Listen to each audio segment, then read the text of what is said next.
1 sama 2 aja udah beda. Dari bentuknya, dari cara nulisnya aja udah beda. Nah, berarti yang membedakan manusia, misalkan ya, si A jujur dan si B jujur, apa ini yang membedakan? Ikutan culture shock. Lagi ngobrol nih sama aku nih misalnya ya, terus mereka keras banget, mungkin aku langsung menangis waktu itu. Jangan harus menguatkan hati. Bisa langsung ngambek. Pernah nggak ketemu orang yang di depan publik nih beda sama pas lagi lagi di circle-nya sendiri? Enak nggak sih itu, Vin? Kayak pedes nggak sih, Vin? Iya, pedas. Kamu pasti Jadi nggak nggak suka usah deh, itu. Vin. Tak habisin ini. Iya sih, dia suka pedas kan soalnya. Betul. Bentar, minum dulu. Kayaknya dia lapar ya, Vin. Haus juga ya. Enggak sih, kayak itu karena dia habis makan pedes. Oh iya, bener. Bener-bener. Oh, udah mulai nih. Oke. Hai semuanya. Kembali lagi di Felicia Podcast, di mana kita tentunya pasti akan bahas hal-hal yang relate nih dengan kehidupan kita sehari-hari. Nah, hari ini kita kedatangan tamu.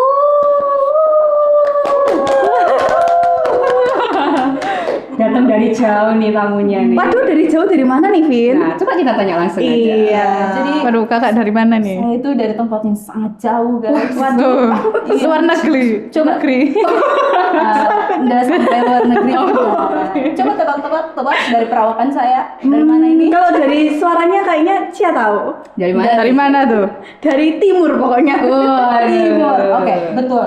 Timurnya ada yang bisa tebak? Papua. Ambon. Enggak. Oh, Salah. bukan. Salah. Jadi saya ini dari Kupang NTT. Kamu Jauh-jauh. Berarti kesini naik apa nih, Kak? Naik bis. Bis? Iya. Bis? Bisa melayang ini. bis SpongeBob.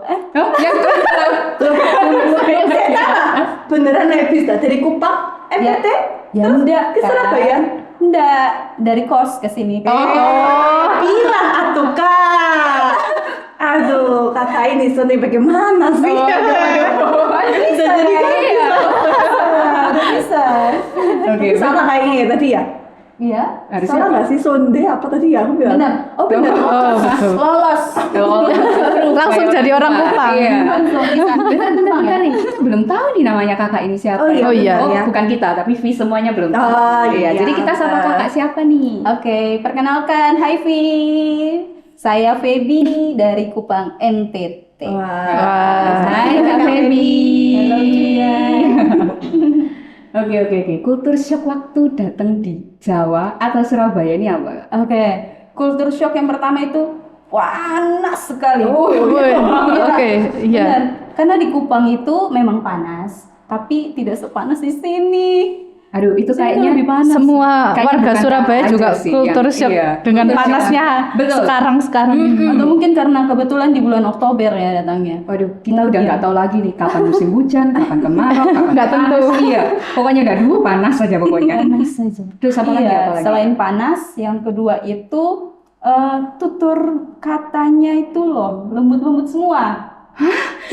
Surabaya Kaget. Ini dibandingkan sama orang-orang Kupang ya. Oh. Karena kita itu kalau di Kupang NTT ngomongnya itu besar-besar suaranya. Oh, Mungkin karena suara besarnya itu ya. Iya. Bukan karena lembutnya itu tadi. Enggak. Tapi kalau di sini orang-orangnya tuh ngomongnya tuh pelan, lembut. Sejauh yang saya temui orang-orangnya seperti itu. Belum tahu Cia berarti. iya betul. Cia ini juga suaranya keras banget. Kayaknya Cia aja ya.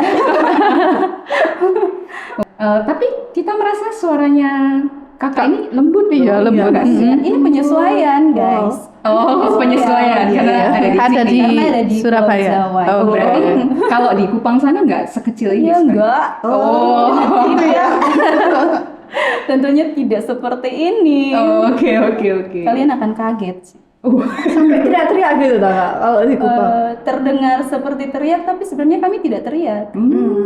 Emang bawaannya ya Bawaannya dalam seperti itu. Mungkin karena karakter orang-orang Kupang NTT itu keras kali ya. Oh. Jadi suara saat bicara, saat ngobrol yang santai aja itu kayak terdengar kayak kasar dan besar gitu. Oh, oke. Berarti karakter aslinya kakak di Kupang sama di sini beda berarti dong?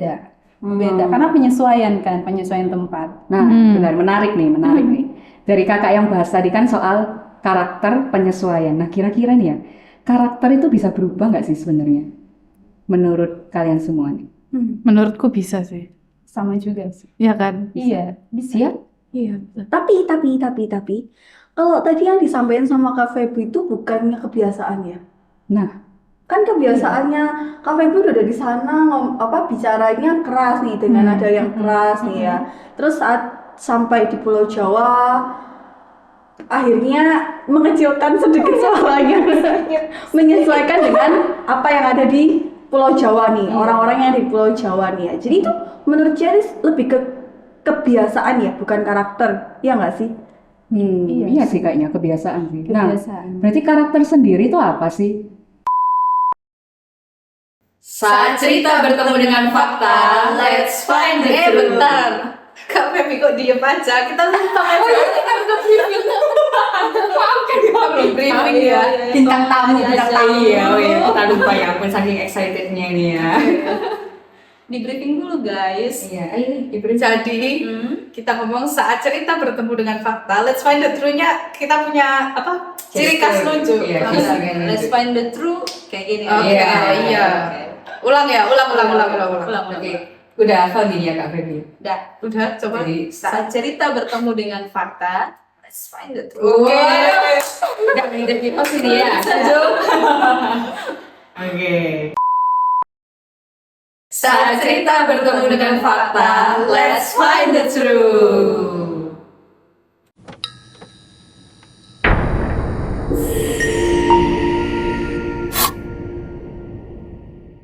Siapa nih yang mau jawab nih? Karakter itu apa? Ayo. Karakter itu kayak perilaku yang udah kebiasaan dilakukan, akhirnya nempel di dirinya sendiri, itu karakter nggak sih? Oh, iya. Berarti contohnya kayak apa gitu ya? Maybe kayak dia punya karakter jujur, Oh, ya kan? terus apa lagi? Terus malas. Terus apa lagi? Terus apa lagi ya? Apa lagi sih? Rajin. Oh, Iya. betul. Tapi ngomong-ngomong soal karakter nih ya, aku baru tahu satu hal unik sih waktu ya kayak baca-baca sesuatu gitu ya. Jadi angka simbol itu kan juga termasuk karakter kan. Nah, sedangkan manusia itu juga punya yang namanya karakter. Iya. Sedangkan kalau misalkan karakter itu jujur, rajin, malas dan lain-lainnya, nah berarti manusia satu dengan yang lainnya nggak ada bedanya dong. Kayak misalkan ya karakter angka nih 1 sama 2 aja udah beda. Dari bentuknya, dari cara nulisnya aja udah beda. Nah berarti yang membedakan manusia, misalkan ya si A jujur dan si B jujur, apa ini yang membedakan? Karakternya itu apa sih? Kan harus ada bedanya nggak Loh, sih? karakternya sama-sama jujur dong, Vin. Oke. Cuma cara dia menyampaikan jujur itu yang berbeda.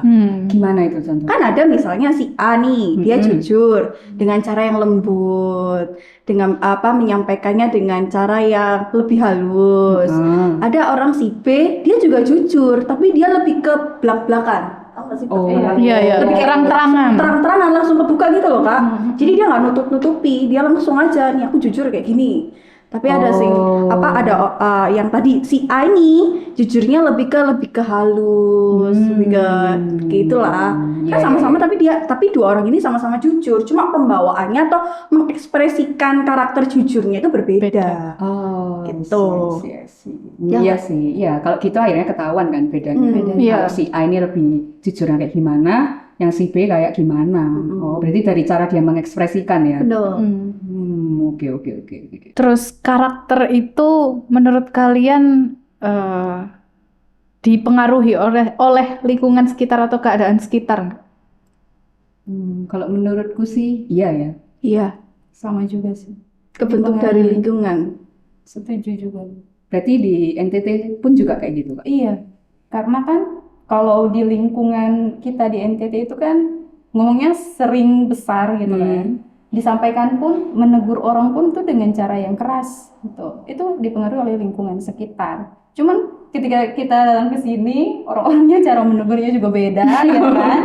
Jadi ya setuju sama pernyataan yang tadi sih. Karakter itu bisa berubah tergantung lingkungan.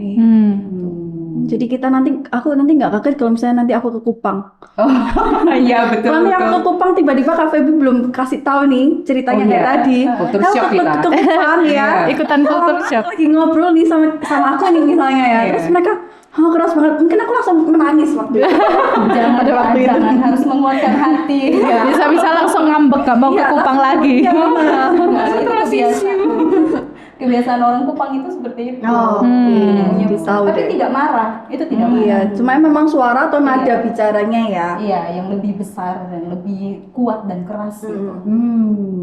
Berarti karakter ini terbentuk dari kebiasaan. Iya. Oh, oke. Menarik. Iya ya, kebiasaan yang baik membuat karakter juga baik. Kalau kebiasaannya buruk, ya Membentuk jadi Karakternya juga ikutan buruk ya. Betul. Terus nih, kalau misalnya orang ngerubah sikapnya dia, ya mungkin oleh karena lingkungan itu tadi, itu dia menyesuaikan keadaan atau dia merubah karakter di dalam dirinya. Menyesuaikan keadaan. Langsung dia. Iya, penyesuaian sih. Kan, jadinya Kak Feby langsung menyesuaikan nih, karena Kak Feby tahu, oh ternyata orang-orang di Pulau Jawa memiliki karakter seperti itu. Jadi supaya Kak Feby diterima oleh orang-orang di Pulau Jawa, khususnya kalau misalnya kita ada di Surabaya nih, jadi Kak Feby menyesuaikan. Nada bicaranya juga akhirnya berubah kan, lebih lembut. Padahal kita juga gak lembut-lembut banget. Iya benar. Kita nggak merasa. Soalnya ya di Jawa itu Surabaya itu paling kasar loh. Iya. Iya. Makanya kita kaget. Kagetnya Tetap menurut Kerasa kami lembut. dari Kupang NTT itu masih lembut sih. Soalnya lebih kasar kita. Orang kita lebih keras. Dia lebih menyesuaikan ya. Kalau Iya. aku ya nih, lebih menyesuaikan. Iya. Tapi ada lagi nih, misalnya ini perubahan sikap ya. Kalau misalnya ada orang juga yang dia berubah sikapnya tuh dalam tanda kutip untuk cari aman gitu. Wah, itu gimana? Menarik ini, menarik. Artinya kan sana sini aman gitu. Jadi Waduh. benar-benar dia tuh bersikap berubahnya terlalu keseringan, kemana-mana berubah gitu. Gimana? Kok serem ya berarti ya? Menyikapinya. Iya. banyak kepribadian nih jadinya. Iya. Tapi capek nggak sih kayak gitu? Maksudnya misalkan nih ya, dia datang ke lingkungan ini, dia sikapnya kayak gini. Terus datang lagi ke lingkungan yang lain, sikapnya berubah lagi. Lama-lama capek nggak sih? Iya, capek sih. Kita aja yang punya satu karakter. Satu karakter aja, aduh. Capek. Nah ini ngomong-ngomong soal itu ya, berarti aku jadi inget kayak ini. Pernah nonton film Split nggak? Nah, belum pernah. Belum pernah. Apa itu? Aku baru sekali Dengar pertama ya? ini dengar. Oke.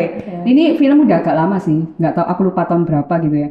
Jadi Split ini satu karakter cowok, dia itu bukan satu karakter ya bahasanya, satu orang cowok tapi punya 7 kepribadian di dalam dirinya. 7? Iya, Kebanyakan. Iya, kebanyakan. The real 7. Aku aja nontonnya juga, ya ampun pusing banget aku nonton ini. Jadi dia itu padahal cowok nih ya, bisa jadi cewek dan ada namanya sendiri. Wah. Terus dia bisa jadi pencuri, dia bisa jadi maksudnya orang yang kayak culun, takut-takutan kayak gitu. Sampai yang terakhir yang paling parah adalah jadi beast, jadi monster. Nah itu yang paling parah sih. Terus aku coba mikir kan, ini orang ya, namanya apa film kan acting kan ya. Iya, acting benar. Acting satu orang aja udah capek kan, energinya terkuras begitu banyak. Ini dia 7 karakter dalam satu film. Pusing banget gak sih? Pusing. Makanya aku bilang tadi kan, kayak nontonnya, ya ampun capek banget, pusing banget. Aku sampai mikir, orang ini, ya ampun, Keren. hebat sih, ya nggak gila itu keren. Tapi kalau itu di film, emang di dunia nyata ada kayak gitu ya, Vin? Bisa jadi. Bisa jadi nggak sih? Ada nggak sih harusnya? Iya ya, serem Iya. berarti. Tapi mungkin nggak sebanyak 7 ya. Iyalah, malahan ya. Karena split itu bener-bener kayak berapa jam berubah jadi orang lain, berapa jam jadi orang lain. Jadi bener-bener dia pun bingung harus memilih jadi siapa di dalam dirinya dia. Oke. Karena parah loh, waktu dia berubah jadi cewek, sampai bener-bener bajunya semua ya cewek, karena dia merasa dirinya cewek. Totalitas juga ya. Ya karena pribadinya dia merasa cewek, Cewek. bukan Oh. cowok. Hmm. Ya itu sih, itu wah, gak tahu sih, capek banget ini. Nah, itu tadi ngomong-ngomong tentang acting, tentang artis, dunia artis ya. Oke. Pernah nggak ketemu orang yang di depan publik nih beda sama pas lagi lagi di circle-nya sendiri kayak gitu? Pernah nggak nemu orang kayak gitu? Pernah sih, pernah. Banyak sih, Iya, banyak nggak sih? banyak sih. Iya. Aku pernah melakukannya. Tapi perlu nggak sih kayak gitu? Karena kalau kita pun kan juga sama nggak sih? Kita di belakang layar nih ya, sama di depan kan pasti beda nggak sih? Nggak mungkin kan kita nunjukin diri kita 100% nih ya. Semua nih sifat-sifat kita, kebiasaan-kebiasaan kita kan nggak mungkin juga 100% kita kasih tahu ke V semua kan. Pasti kan cuman berapa persen aja kayak gitu. Tetap harus kayak ada batasnya gitu nggak sih? Iya. Iya. Karena tiap kali ketemu lingkungan baru, masa kita langsung nunjukin diri kita, ini loh diriku yang 100% itu kayak gini. SKSD banget deh. Iya, kayak kan kamu malah kayak, ini orang freak banget. Kayak gitu Aneh. nggak sih? Iya. Ya dikontrol mungkin ya. Iya. Jadi pada waktu ketemu orang baru harus seperti apa. Nanti kalau sudah kenal, udah mulai deket, baru nih. Iya. Baru nih. Ya, berarti kan emang ada bedanya tuh, ada perbedaan antara pas udah kenal sama orang itu sama yang belum gitu. Baru pertama kali ketemu mungkin. Itu menurut kalian termasuk pencitraan nggak sih? Di depan kayak di depan kamera nih, artis-artis kayak gitu, mereka mereka baik atau kayak apa, tapi di belakang mereka nggak kayak gitu. Pernah nggak ngalamin kejadian orang itu pencitraan ke kita? Nggak semuanya all out ke dia gitu. Jadi kayak ada hal-hal yang tidak perlu dibagikan ke dia karena takutnya nanti dia Disalahgunakan nih. iya menyalahgunakan informasi yang saya berikan. Jangan lupa like, comment, share, dan nyalakan notifikasinya ya. Let's find the truth.